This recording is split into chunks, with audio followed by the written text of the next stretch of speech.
अस्सलाम वालेकुम दोस्तों आज हम बात करेंगे factors for the emergence of Muslim society in the sub continent. वो कौन से फैक्टर्स थे जिनकी वजह से सब कॉन्टिनेंट में इस्लाम या मुस्लिम सोसाइटी परवान चढ़ा।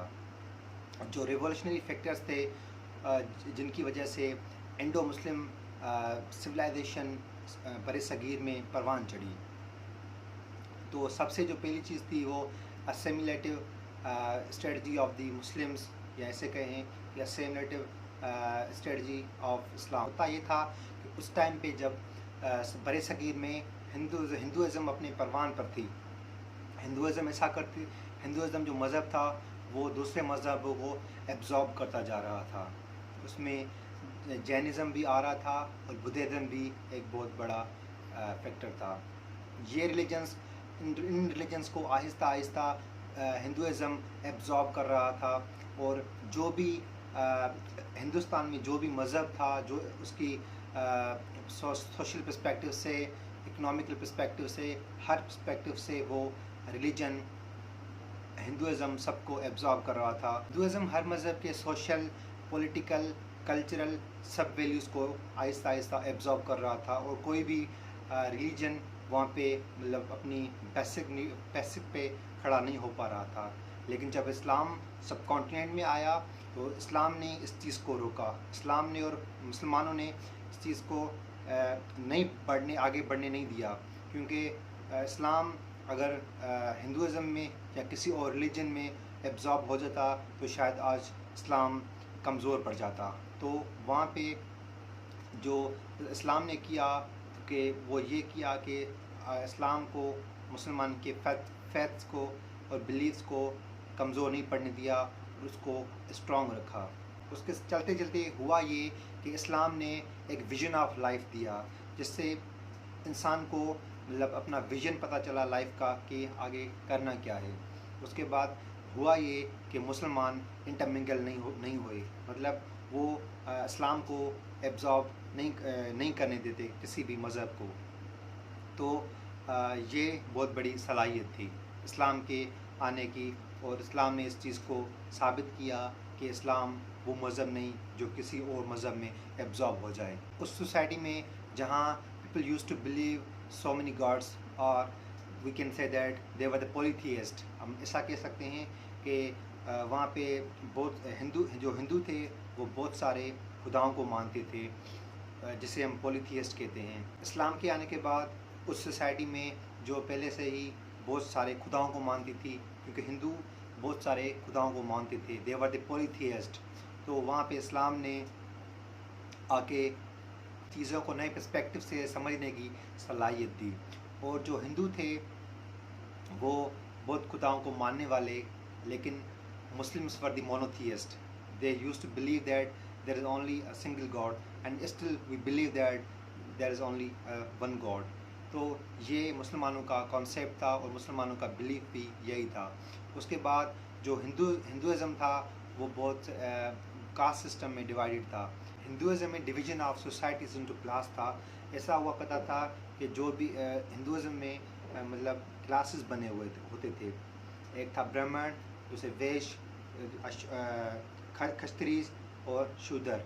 उनके यहाँ ये कॉन्सेप्ट था कि ब्राह्मण, वैश्य और क्षत्रिय जो भी हैं, ये तीनों क्लासेस मोस्ट प्रिविलेज्ड हैं, और जो शूद्र हैं उनको ना पॉलिटिक्स में कोई मतलब हिस्सा दिया जाता था, और ना ही उसको सोशो इकोनॉमिक में, और ना ही उसको सोसाइटी में कोई आला रुतबा हासिल था।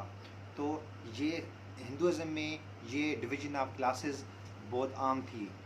ये शूद्र को हमेशा कमतर समझते थे, इनको किसी भी पॉलिटिकल या सोशो इकोनॉमिक या किसी भी चीज़ में इनको कोई राइट नहीं दिया जाता था। तो ये जो शूद्र थे ये मतलब डाउन ट्रोडन क्लास थी हिंदुस्तान में, या फिर ऐसे कहें कि हिंदुज़म में। तो ये सीन आम था उस टाइम पे। लेकिन इस्लाम जो था वो एक बैलेंस को मेंटेन करके चल रहा था। कलेक्टिविज़म और इंडिविजुअलिज़म इन दोनों को साथ लेके चल रहा था। इस्लाम में ये हमेशा तरजीह दी जाती है इस चीज़ को। ये आम था उस टाइम में इस्लाम में, क्योंकि इस्लाम आया तभी fresh flow of new ideas आम हो गई। लोगों को पता चला कि एक्चुअली राइट क्या है, रॉन्ग क्या है, क्योंकि Islam always teach about the right thing. So Islam के आने के बाद बहुत सारे मतलब आइडियाज़ परवान चढ़े। दोस्तों, हिंदुस्तान में कोई ऐसा मज़हब नहीं था जो किसी इंडिविजुअल का क्वेश्चन का आंसर दे सके। कोई भी क्वेश्चन करता तो उसका आंसर मतलब किसी रिलीजन के पास मैसर नहीं था। तो Islam was the only religion who gave the answers to all the questions at that time and even right now. तो इस्लाम के पास वो कैपेबिलिटी थी और है कि वो हर मुश्किल का और हर प्रॉब्लम का सल्यूशन ढूंढ के they through the Quran and the Sunnah. ये दो चीज़ें थी जिसके थ्रू मुसलमान डिफ्रेंशिएट करते थे चीज़ों को, क्योंकि अल्लाह की तरफ से उनको ये दे दिया गया था भाई कुरान और सुन्नह इन दोनों चीज़ों के लेके चलना है, आप सब चीज़ समझ जाओगे। तो इस्लाम यूनिवर्सल रिलीजन है और ये कोई किसी एक ज़ात या किसी एक बात के लिए या कम्युनिटी के लिए नहीं था, ये सारी यूनिवर्स के लिए, सारे ग्लोब के लिए था, जिसने इम्पेक्ट किया बहुत सारी वर्ड को कि Islam has fresh flow of new ideas.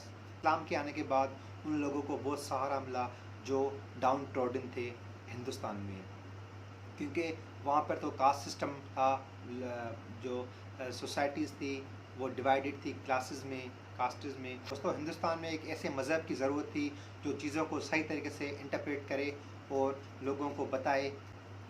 Islam के आने के बाद जो लोग थे उनको एक सहारा मिला कि अब कुछ ना कुछ अच्छा होगा, क्योंकि इस्लाम एक मुनफरिद आइडियाज़ डिफरेंट पर्सपेक्टिव से लेके आया था सब कॉन्टिनेंट में। इस्लाम के आने के बाद वहाँ के लोगों में मतलब काफ़ी हद तक खुशहाली आई, और जब उन्होंने ये देखा कि बिल्कुल इस्लामी वो रिलीजन है, वो दीन है जिसके थ्रू हर मसले को हल किया जाता है और हर मसला सॉल्व किया जाता है।